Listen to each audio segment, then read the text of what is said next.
started with that song. Started with this hat. This damn cowboy will finish in this hat.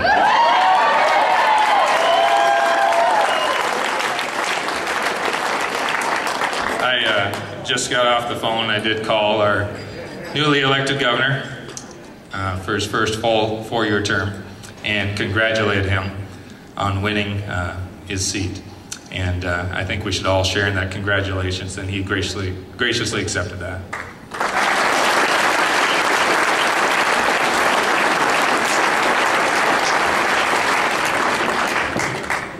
You know, those of you who know me well know you never know exactly what I'm going to say, probably.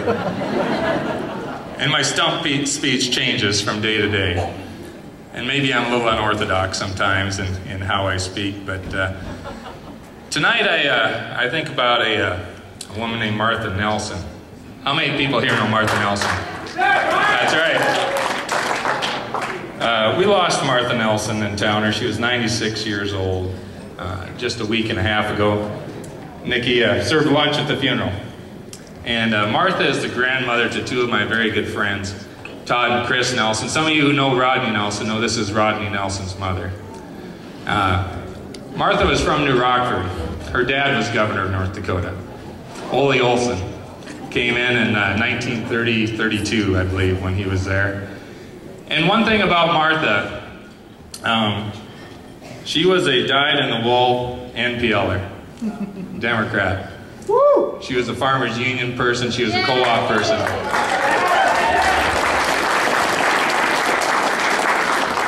And when our first son was born, Martha gave Bud a little onesie. And on its lapel was a shiny new North Dakota Farmers Union pin. And Martha, she loved poetry. And she thought everyone should know poetry. And everyone should have at least a couple pieces of poetry that they can recite by heart. And I don't know how many times you've had poetry in a concession speech where you're about to get it. And even her grandsons, even Chris can recite a poem. And Martha could recite many, and Rod said she wrote many down by hand in a little notebook. And tonight when I make this speech, I think about a poem by an English novelist and a poet named Rudyard Kipling.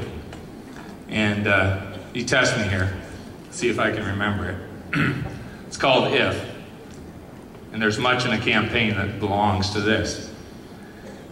If you can keep your head when all about you are losing theirs and blaming it on you, if you can trust yourself when all men doubt you, but make allowance for their doubting too, if you can wait to not be tired by waiting, or being lied about, not deal in lies, or being hated, not give way to hate, and yet don't look too good, nor talk too wise.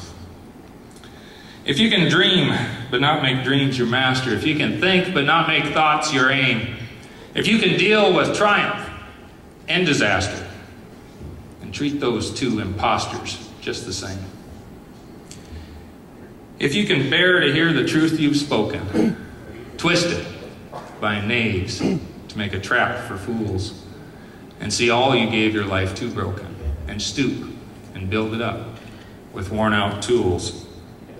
If you can make one heap of all your winnings and risk it on one turn of pitch and toss, and lose and start again at your beginnings, and yet not breathe one word about your loss. If you can force your heart and nerve and sinew to serve their turn long after they are gone, and so hold on when there's nothing in you except the will which says to them, hold on. If you can talk with crowds and keep your virtue, or walk with kings, not lose the common touch. If neither foes nor loving friends can hurt you, if all men count with you, but none too much. If you can fill the unforgiving minute with 60 seconds worth of distance run, yours is the earth and all that is in it, and which is more, you'll be a man, my son. Rudyard Kipling.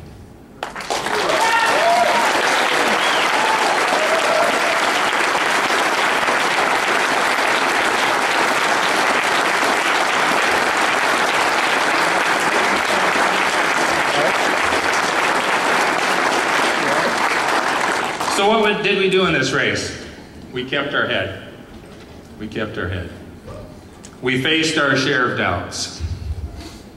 And our race was pretty fair, but I know there's other races, and there's races that'll yet be decided tonight. And we've all bared to hear the truth we've spoken, twisted by knaves and bloggers to make a trap for fools. We've shared small triumphs. We've withstood our share of setbacks. I won't call them disasters. And we've treated those two imposters just the same. And Lord knows we have forced our heart and nerve and sinew to serve their turn. Whether we were running the Fargo Marathon, whether we were running the marathon of a campaign from one town to the next, whether we were juggling small children in parades as we threw candy. We did that, and we held on. We talked with many crowds. Most of you were there, and friends of yours. We kept our virtue. And we filled the unforgiving minute. And you know what we filled those minutes with? We filled them with ideas. We filled them with vision. We filled them with passion. And we filled them with what will be the debates of this next legislative session. Ideas that I asked this governor to bring forward.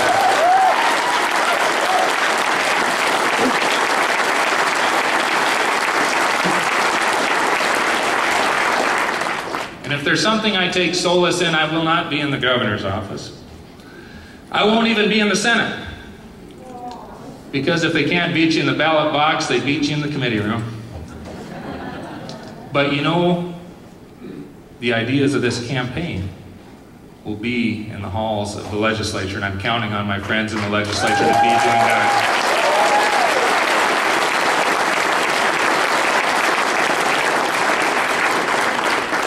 And so we have no regrets in how we run this race. Sure, there could have been things that have been different, but we have no regrets, and we know we worked hard, and we know we have many debts of gratitude to pay, starting with all of you.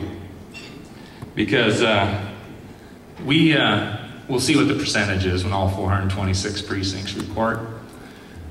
But whatever that percentage is, it's the most damn enthusiastic bunch there ever was.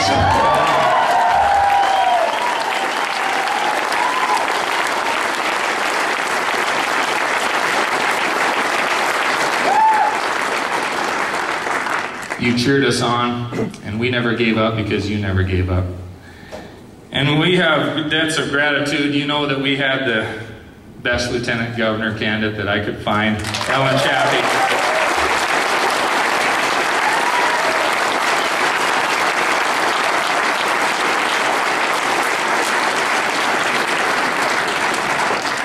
And you know the qualification? She could be governor, and I would give it to her today.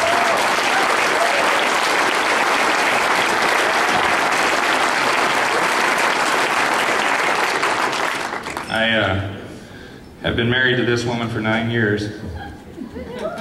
And you ever wonder when you go through something like this, your relationship either finds its cracks or it gets stronger. Could you believe I could love her more today than I did the day I married her?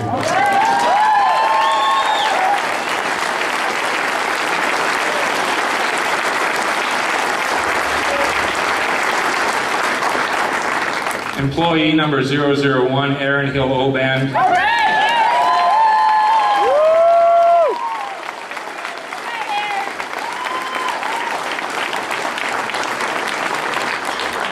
Her and Chad not only gave me every ounce of energy that they had, they gave me the room in their basement. Employee number 002, but not in our hearts, Libby Schneider, our campaign manager.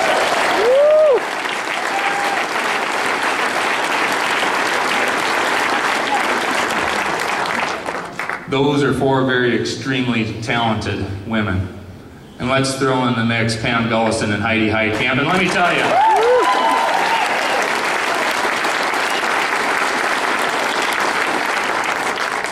I'll tell you, those women don't belong in binders. They belong in office.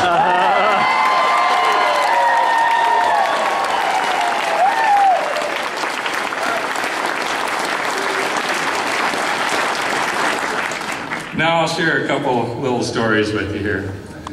I'm always positive, and we've had so many good friends, but sometimes I'm reminded of an actual true story of a friend of mine who was in Montana, and he was driving a trailer load full of horses. It was a heavy load, and the roads were narrow, and the switchbacks were sharp. And he's driving up this road, going back and forth, and a car comes behind him, some little sports car, he said. And that car is just playing on its horn. And the lights are flashing, and he's just riding up against them, you know, and this guy's all he can do to keep that load of horses going up that mountain on that switchback. There's no pulling over. And he said, you know, Ryan, you know what I finally did? I stopped that pickup right in the middle of the road. And I got out of that pickup, and I slammed that door, and I walked up to that sports car, and I said, all right, you SOB, you get up there and drive, and I'll lay back here and honk the horn and flash the lights at you. And sometimes it's that way in a campaign, but you know, all of you, and so many more around North Dakota, you weren't laying on the horn. You were in the pickup right with us. You were right there next to us.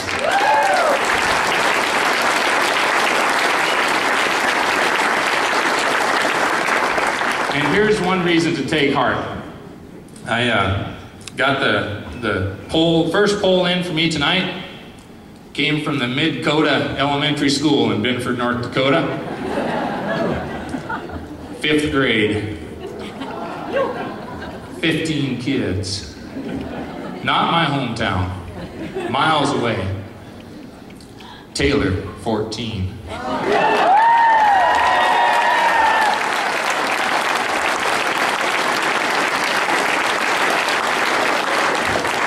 And our opponent won.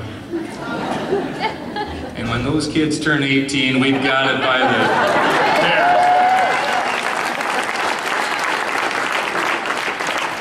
hair. I just want to say that we are in the arena, every one of you. Every race tonight, you're in the arena.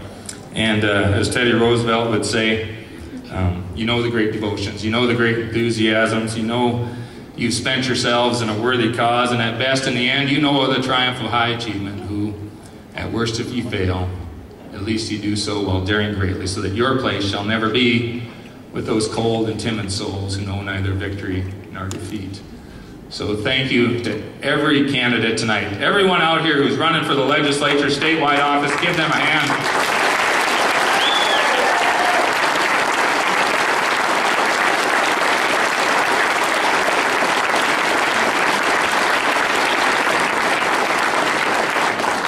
And now what will we do? I lost my dad in 2010 on May 26th. When we started this race, I told you a little bit about my mom, who we lost before that. And if any of you have sat there with someone as they're slipping away, whether it's your father or your mother or someone you know well, you know that moment in time. And there was a time when Dad wasn't responsive, and I sat there and I held his hand. And you know what you tell your dad at that point? And you tell him you love him. You tell him you're proud of him. And one of the last things I told him, and maybe this is a rancher thing to do, maybe this I think is a North Dakota thing to do, but as I was sitting there and you wonder what else you're going to say, the last thing I told Dad is I said, we'll take good care of the ranch, Dad. And he squeezed my hand. It's the last thing I have from him. And so what am I going to do now? I'm going to take good care of the ranch.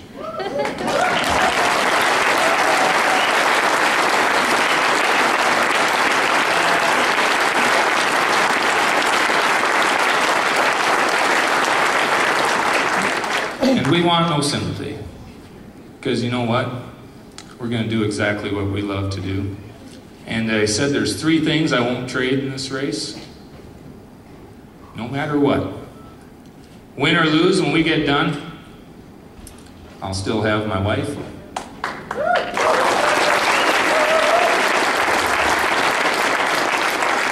We'll still have those 3 beautiful children that are over in that room. And we'll still have that ranch. We don't trade it.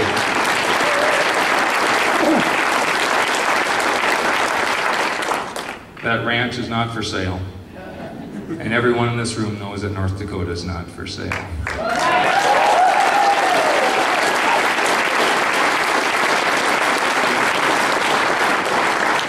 And so we go on, taking care of this land that we love, taking care of our families that we love, the person that we married and made a partner.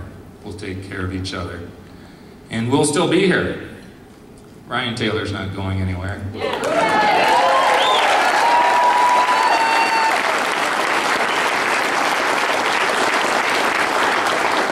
And I'll end with my other hero, Will Rogers, 1932, after that election.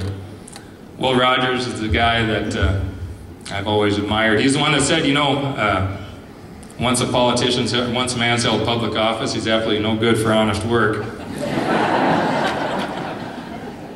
We'll find honest work, though. He's the one that said, you know, when the votes are counted, let everybody, including the candidates, get into a good humor as quick as they got into a bad one. And so cheer up, he said. Cheer up. Let's all be friends again. One of the evils of democracy is you have to put up with the man you elect whether you want him or not. That's why we call it a democracy. And we leave this united. We leave this as North Dakotans. We leave this not forgetting the ideals that we talked about in this campaign, but continuing to stand firm in the halls of the legislature, at the coffee table, in the coffee shop, in every little town in North Dakota, and all across this great state. We don't give up. We just work. We just work. And so today, folks, this cowboy might ride away, but he won't ride far. Thank you.